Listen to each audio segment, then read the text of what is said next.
America, the land of plenty. We've got more food than we know what to do with, mountains of cheese, oceans of corn syrup, enough to make a bald eagle blush, red, white, and blue. Yet, here's a real head-scratcher. Millions of Americans, hard-working folks just trying to get by, rely on a little help to put dinner on the table. And guess what? The government's decided to play dinner dash with their lifeline. We're talking about the USDA, the United States Department of Agriculture. Think of them as the referees of the farm-to-table game, except sometimes they seem to forget the table part of that equation. Recently, they decided to yank nearly $5 million in emergency food assistance from Washington state. That's right, $5 million, poof, gone, like a magician making your hopes and dreams disappear. Now, you might be thinking, $5 million bucks? That's chump change in government money, right? Well, hold your horses, partner. That chump change translates to meals missed, pantries bare, and a whole lot of rumbling stomachs across the evergreen state. And it's not just Washington feeling the pinch. This story's got more twists and turns than a bag of pretzels. So buckle up, buttercups, because we're about to dive deep into the USDA's food fight and see who gets left holding an empty plate. Let's zoom in on Spokane, shall we? Known for its stunning scenery and charming nickname Lilac City, Spokane's a place where folks enjoy the simple life, but lately simple has taken on a whole new meaning. See, Spokane was supposed to get a slice of that $5 million pie, a cool $400,000 to be exact. But thanks to the USDA's generosity, read the opposite of generosity, that funding went kaput. Imagine this, you're a single parent working 2 jobs, just trying to keep your head above water. You rely on food assistance programs to make sure your kids get at least 1 decent meal a day. Suddenly, that lifeline is cut. No warning, no explanation, just gone. That's the reality facing many families in Spokane right now. Lines at food banks are getting longer, shelves are getting emptier, and the folks working tirelessly to bridge the gap? They're stretched thinner than a yoga instructor in a pretzel factory. Spokane's story is a microcosm of what's happening across Washington state and frankly the entire country. The need for food assistance is growing, yet the resources are dwindling. It's a recipe for disaster, and it's leaving a bitter taste in a lot of mouths. So what's the deal with the USDA? Are they just a bunch of heartless bureaucrats with no regard for the hungry masses, or is there something more to their story? Well, like most things in life, it's complicated. The USDA claims they had to make some tough choices due to budget constraints. They argue that the Emergency Food Assistance Program was designed to be temporary, not a long-term solution, and they're not wrong. But here's the kicker. The need for food assistance hasn't gone away. In fact, it's gotten worse. It's like putting a Band-Aid on a gaping wound and then ripping it off before the bleeding even stops. Sure, the Band-Aid wasn't meant to be a permanent fix, but maybe, just maybe, you should have a better plan in place before you remove it. The USDA's decision has sparked outrage and confusion. Critics argue that it's short-sighted, cruel, and will only exacerbate the problem of food insecurity. They point to the fact that millions of Americans rely on these programs to survive, not to mention the ripple effects on local economies and communities. Remember that $400,000 Spokane was supposed to get? Well, that money was earmarked for the city's food banks and assistance programs. These are the folks on the front lines, the everyday heroes fighting hunger with canned goods and compassionate smiles. But even superheroes need resources, and the USDA just pulled a Lex Luthor on them. The Second Harvest Inland Northwest, Spokane's largest food bank, was counting on that funding to help feed the thousands of families who rely on them each month. Now they're scrambling, trying to make ends meet with less. It's like trying to put out a 5-alarm fire with a garden hose. And it's not just the food banks feeling the heat. Smaller organizations, churches, community centers, anyone trying to lend a helping hand, are all facing the same grim reality. More people in need, fewer resources to help. It's a recipe for despair, and Spokane is just one ingredient in this heartbreaking stew. Section 2, Single Mom, Double Shift, No Supper, Stories from the Front Lines. Let's put a human face on this, shall we? Meet Sarah. Single mom, works 2 jobs, still can't make ends meet. She relies on food assistance to make sure her 2 kids, 8-year-old Emily and 6-year-old Ethan, have something, anything, to eat at night. Sarah's not looking for a handout, she's just looking for a hand up. But the USDA's decision? That's like kicking Sarah when she's already down. Now instead of putting food on the table, she's skipping meals so her kids can eat. She's lying awake at night, stomach growling, worrying about how she's going to feed her family tomorrow. Sarah's story isn't unique. It's playing out in homes across Spokane and beyond. Working families, seniors on fixed incomes, veterans struggling to get back on their feet. They're all feeling the pain of this short-sighted decision. Section 3. When food banks become grocery stores, a system overwhelmed. Food banks are designed to be a safety net, a temporary source of support for families facing hard times. But what happens when the safety net becomes the only option? When food banks are forced to operate like grocery stores, providing for people's long-term needs? That's the situation we're facing in Spokane and across the country. The demand for food assistance has skyrocketed, while the resources to meet that demand are shrinking. Food banks are being stretched to their breaking point, and the people who rely on them are left wondering where their next meal is coming from. It's like trying to fit a square peg into a round hole. The system wasn't designed for this level of need, and it's starting to crumble under the pressure. Section 4. Beyond the breadline, the hidden costs of food insecurity. The impact of the USDA's decision goes far beyond empty stomachs and rumbling bellies. Food insecurity has a ripple effect, impacting everything from healthcare costs to educational outcomes. When families can't afford to put food on the table, they're more likely to experience health problems. Kids who are hungry have a harder time focusing in school, and the stress of not knowing where your next meal is coming from takes a toll on mental health. The USDA might think they're saving a few bucks by cutting food assistance, but in reality, they're creating a whole host of other problems that will cost us all in the long run. It's penny-wise and pound-foolish, and it's hurting the very people the USDA is supposed to be helping. Now let's try to understand the folks over at the USDA. Maybe they're not twirling their villain mustaches, gleefully cutting food stamps while snacking on caviar. Maybe, just maybe, they're bound by rules, regulations, and that age-old nemesis of good intentions, the budget. The USDA's official line goes something like this. Look, this emergency food assistance was always meant to be temporary. A bridge over troubled water, not a permanent pier. And frankly, the bridge is looking a little rickety. They'll point to charts, graphs, and spreadsheets that would make your eyes glaze over faster than a Krispy Kreme donut. But here's where the sympathy train screeches to a halt. Because while budgets are very real, and fiscal responsibility is important, it's hard to swallow that argument when you're looking at a grandmother who has to choose between medication and groceries. The USDA's argument hinges on the idea that this was an emergency situation, a short-term crisis requiring a short-term solution. But here's the thing about emergencies. They sometimes have a nasty habit of sticking around longer than expected. Think about it, the pandemic, rising inflation, stagnant wages, these aren't blips on the radar, folks. These are full-blown, Category 5 economic hurricanes that have ripped through communities, leaving a trail of devastation in their wake. And for millions, the need for food assistance isn't a temporary setback, it's a daily reality.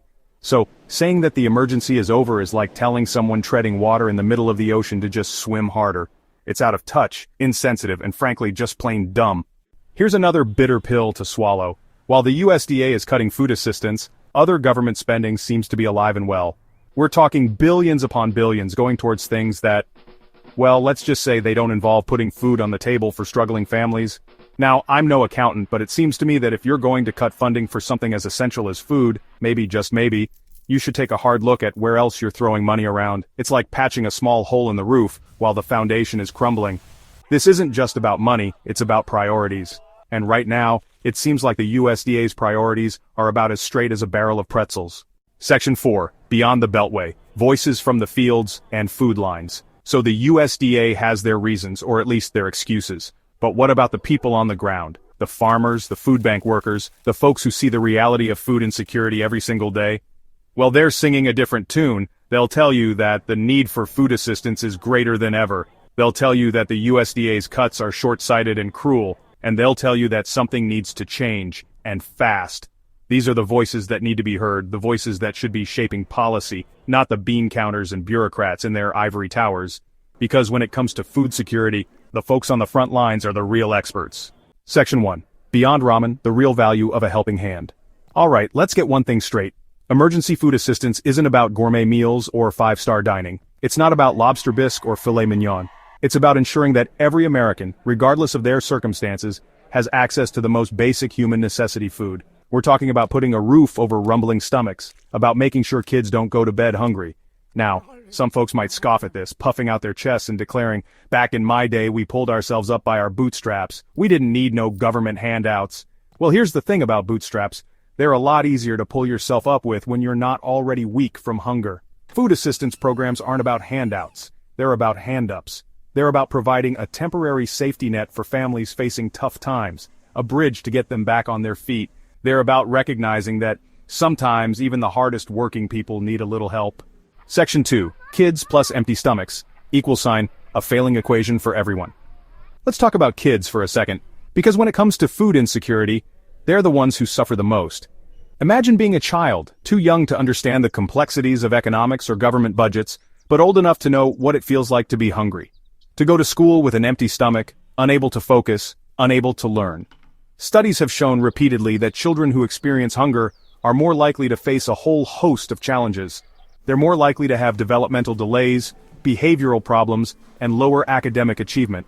They're also more likely to suffer from chronic illnesses later in life. So, when the USDA cuts food assistance, they're not just hurting families in the short term, they're jeopardizing the future of an entire generation. They're essentially setting kids up for failure before they've even had a chance to succeed. And that's not just bad policy, it's morally reprehensible. Here's the thing about hunger. It doesn't just hurt the hungry. It hurts all of us. When families can't afford to buy food, they're not just going hungry, they're also not contributing to the economy. They're not spending money at local businesses, they're not paying taxes, and they're more likely to require expensive social services down the line. Food insecurity creates a ripple effect, dragging down communities and costing taxpayers billions of dollars each year in healthcare costs, lost productivity, and increased crime. It's a vicious cycle that benefits no one. So, while the USDA might pat themselves on the back for saving a few bucks in the short term, they're actually costing us all a lot more in the long run. It's like trying to save money by neglecting to fix a leaky faucet, only to end up with a flooded basement and a hefty repair bill. Now I know what you're thinking, okay John, we get it. Hunger is bad. But what's the solution? Are we just supposed to keep throwing money at the problem forever? And the answer is of course not. Simply providing food assistance is like putting a band-aid on a broken leg. It might stop the bleeding, but it won't fix the underlying problem. We need to address the root causes of hunger, poverty, inequality, and lack of opportunity. We need to invest in education, job training, and affordable housing. We need to create a system where everyone has a fair shot at success, regardless of their zip code or the size of their bank account. Food assistance programs should be a bridge, not a destination. They should be designed to help families get back on their feet, not trap them in a cycle of dependence. And that means providing not just food, but also job training, financial literacy classes, and other resources to help families achieve self-sufficiency. Look, the bottom line is this: food is not a privilege, it's a fundamental human right. It's as essential to life as air, water, and shelter. And in a country as wealthy as ours, no one, especially no child, should ever have to go to bed hungry. Yet somehow, food assistance has become a political football, a partisan issue used to score points and demonize those in need. It's time to stop playing politics with people's lives and start treating food security with the urgency and compassion it deserves. We need leaders who understand that investing in food assistance isn't just the right thing to do, it's the smart thing to do. Leaders who recognize that a hungry child can't learn, a hungry parent can't work, and a hungry nation can't thrive. Spokane's a proud city. Folks here have that independent spirit, that we'll figure it out attitude. So, you might be surprised to learn just how many of your neighbors are struggling with food insecurity. They're not always the ones you'd expect. They're the cashier at the grocery store bagging your groceries while their own cupboards are bare. They're the friendly face at your kid's soccer game, cheering the loudest even though they skip dinner to afford the gas to get there. Hidden hunger, that's what they call it, because it's often masked by a brave face, a forced smile. People, especially kids, are embarrassed, ashamed to admit they need help. So, they suffer in silence, their bodies and minds paying the price. Meet 10-year-old Jessica.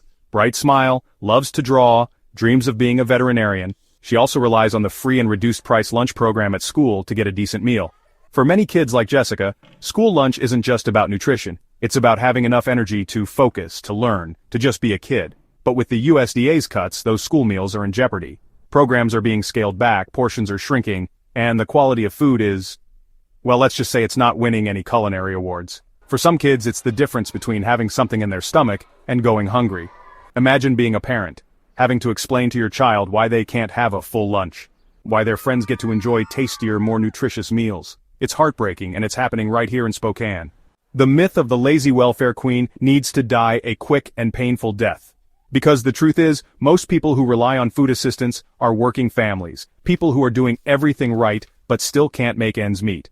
They're working full-time jobs, often multiple jobs, but their wages are stagnant, and the cost of living keeps going up faster than a squirrel on a sugar rush. They're forced to make impossible choices, pay rent or buy groceries, fill the gas tank or put food on the table. These are our neighbors, our friends, our colleagues. They're the backbone of our community, yet they're being squeezed from every direction.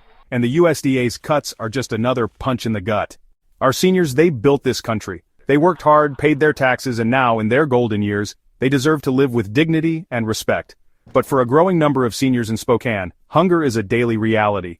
They're living on fixed incomes, struggling to afford basic necessities like food and medication. Many are homebound, isolated, and unable to access food banks or other resources. And the rising cost of healthcare only exacerbates the problem. It's a disgrace that, in a country as wealthy as ours, we're allowing our seniors to go hungry. They deserve better, and it's on us to demand better for them. So there we have it, folks. The USDA's decision to cut food assistance, a decision that might have looked good on paper in some sterile Washington, D.C. office, translates to very real consequences in Spokane and across the nation. We're talking about empty plates, hungry kids, and a system that's buckling under the weight of its own good intentions. But amidst the despair, amidst the anger, there's a glimmer of hope. Because this isn't just a problem to be solved, it's a chance to remember who we are as a nation. America, the land of opportunity, the place where your zip code shouldn't determine your dinner plate. This isn't about handouts, it's about hand-ups. It's about recognizing that sometimes even the hardest working folks need a little help to get by. It's about understanding that investing in food security isn't just the moral imperative, it's the economically sound thing to do. We can't just sit back and wait for the government to get its act together. That's like waiting for a cat to sing opera. It's not gonna happen, and frankly, it'd be terrifying if it did. This requires action from all of us. So, what can you do? First off, talk about it. This issue thrives in the shadows, hidden behind closed doors and stifled by shame. Let's bring it into the light. Have honest conversations about food insecurity in our communities. Support your local food banks, volunteer your time, donate what you can. Every little bit helps. And when it comes time to vote, remember the folks who are struggling to put food on the table.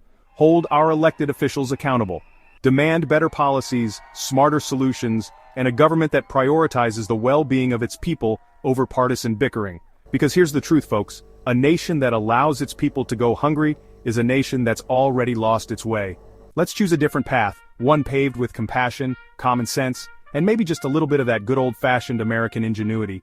But that's all for today. Don't forget to hit the like button and subscribe to the channel. Leave a comment down below and let me, what's your perspective on the matter? Until next time, thanks for watching.